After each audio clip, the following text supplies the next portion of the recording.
Hello watch fam, I'm the Chirpy Panda. Welcome to my affordable wristwatch channel where we look at, give first impressions, do unboxing and review watches and find out how to get them onto your wrist. Today we're looking at my ultimate mod, or should we say that a second ultimate mod of the SKX 007. This little mod is slightly different to what I did the first time around. The first time around I only changed the movement, the sapphire crystal, and that's it actually. But this time around I've changed slightly more. I've kept the movement the same, it is still the NH36. I have now changed the sapphire crystal from the flat sapphire to a double dome sapphire crystal with blue AR, as well as a ceramic bezel insert which is also loomed. So we're going to look at this little modded SKX 007 and why I am absolutely in love with it. And you can also see it in this really nice Milanese type of strap that I've got going on here. How I described it was that this is the ultimate daily kind of tool watch that you can wear. You don't have to worry about it getting wet, and it is definitely something that you will want to have in your watch collection. So let's flip the camera around and have a look at my modded SKX 007.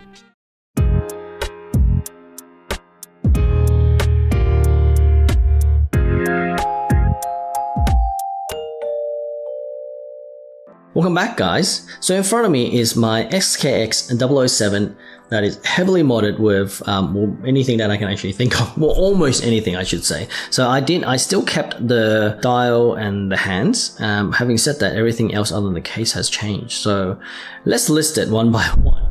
The first thing that I did before, and I've talked about it in my ultimate mods for the Seiko, is that I've changed the internal movement from the 7S26, I believe, the original one that came with the SKX, which was, I mean, it's a robust movement, but it didn't have hand winding, and I really want hand winding in my watch.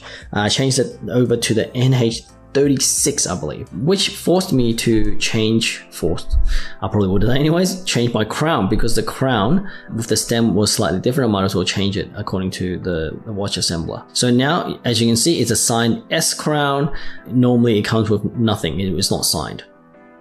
The other thing that I changed prior was the crystal. So obviously it normally comes with the mineral crystal or hardlex crystal. I changed it to a flat sapphire crystal with blue anti-reflective coating. After using it for a month or two, I realized that I really wanted the double dome. I wanted this look at that. That little domed effect just looks amazing. So at the same time, my chapter ring was slightly off. So I had to send it back to fix anyways. And whilst they were fixing it, I decided that, you know what, I'm going to change it to a double dome crystal. I'll have to pay more for both the labor as well as the actual cost of the material. And they suggested that I have to change my bezel insert as well, purely because the dome crystal would stick out a little bit too much if it was using the original insert. Don't get me wrong, I actually really like the original insert even though it wasn't ceramic. The look of it, the design of it was just so, like the dial, I just wanted to look stock standard with a little bit of upgrade to make it that perfect watch. Having said that, I got persuaded. I now have changed it into this one, which is a loomed bezel. So everything here will be loomed, and I'll show you a loom shot later. It's also got a loom pit at the 12, or is that 12? But you know, the loom pit where the triangle marker is. It's also sloped so that it kind of comes flat with the dome crystal. So this is my ultimate mod. Would I do more to it? I can't say no, I guess, but so far I think I might actually go back to my original insert. This is not a big deal breaker for me. I can kind of pop that off myself and then pop it back on because they've given me all the original parts, so I can kind of chuck it back on, and then I can actually sell this to someone who might be interested. So for those that's wondering why this bezel looks so familiar, it is designed after the Omega, I believe, Seamaster. My understanding is it's definitely Omega. It's not a homage per se, but it is drawn inspiration from it. And then I've chucked this kind of Milanese strap on it. Someone has told me this has the style of the Breitling Super Ocean strap. I didn't buy it because of that. I just wanted a Milanese strap, and it just looks extremely kind of purposeful. It looks like a really sturdy tool watch. I'm not a diver. I'm not going to pretend to be a diver, so I wouldn't know whether this will fare well under the sea. Underwater. Having said that, I have gone swimming with it. Now, one quick warning, and this is just an overall warning. during summer, I've been kind of opening this up like this, opening the crown, unthreading the crown I should say, giving it a good wind in the morning, and I forget to thread it. So I jumped in a pool like this,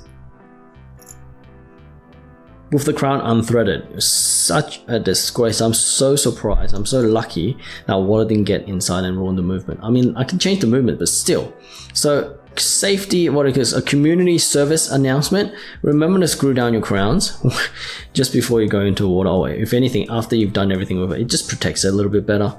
Don't forget that. And nice little sign S is absolutely stunning. So what I'll do is I'll chuck it on the wrist, give you a quick wrist roll and macro shots and loom shots to see how this has evolved from my original SKX 007 stock standard, very good watch regardless, to this ultimate SKX 007 with the ultimate mods to make it.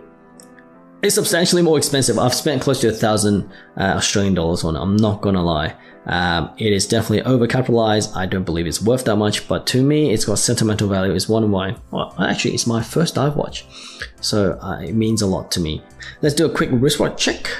I'm currently wearing the Pierre Paulin, Mercure Pierre Paulin Evil Panda chronograph, which I am currently reviewing after the unboxing a few weeks ago. Looking mighty special. Let's chuck it on with this watch, compare the size, and then I'll chuck it on without it.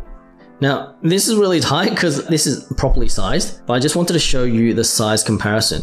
This is a 38mm watch, and as you know, the Seiko SKX is a 42mm watch. But this is how it looks. This actually looks really stupid. I might have to look, it's cutting on my blood circulation. I'm supposed to wear it here. But this is for size comparison. Let's take this off and do it properly. Okay, I'm back. I really feel like all the mods have changed it into a completely different watch. I might have to turn down the lighting here so it's not blinding. The domed crystal is just amazing. Look at that. At that different angle. How does it look at a different angle? You can't, oh actually no, look at this angle. You can see the dome crystal. It doesn't really distort the dial much because it is double dome, so it kind of cancels out. However, when you look at this angle, the chapter ring kind of pops a little bit, doesn't it? And then still 120 click unidirectional bezel, no change there. I didn't change the bezel at all, only changed the bezel insert. But yeah, let's check out the loom shot. I'm going to compare it with the Komatsu because I'm kind of unboxing it at the same time. And then we can see how well this loom, which highly unlikely, it's actually no, it's guaranteed it's not Luma Bright, compares to the Luma Bright. It will be a nice comparison to see how the aftermarket bezel looks with the loom.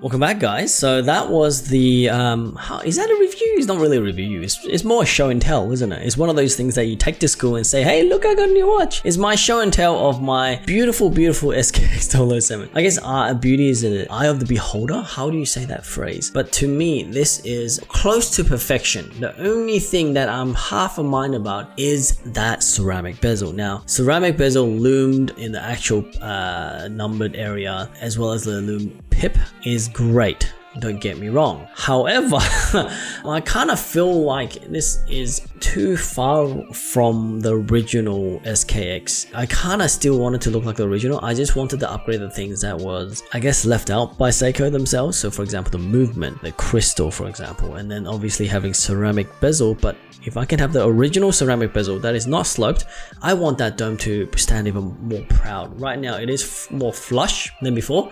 I would love for this to be as stock standard looking as I can possibly get it, and I'm close. If I can find a ceramic bezel that looks like the original Seiko one, I'll be a happy chap, especially if it was loomed and obviously in the dark color. So that's really cool.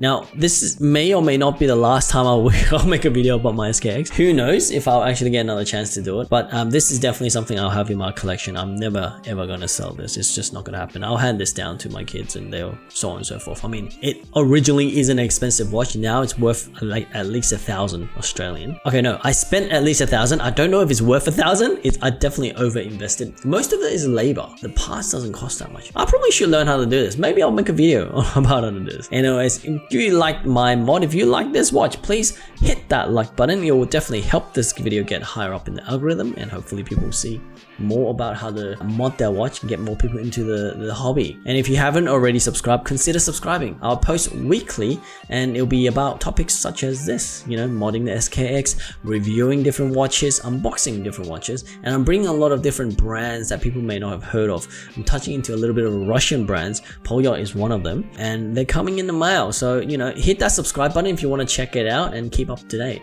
Otherwise, you guys have been amazing. I'm the Chirpy Panda, and I'll catch you in the next one. Peace! Oh.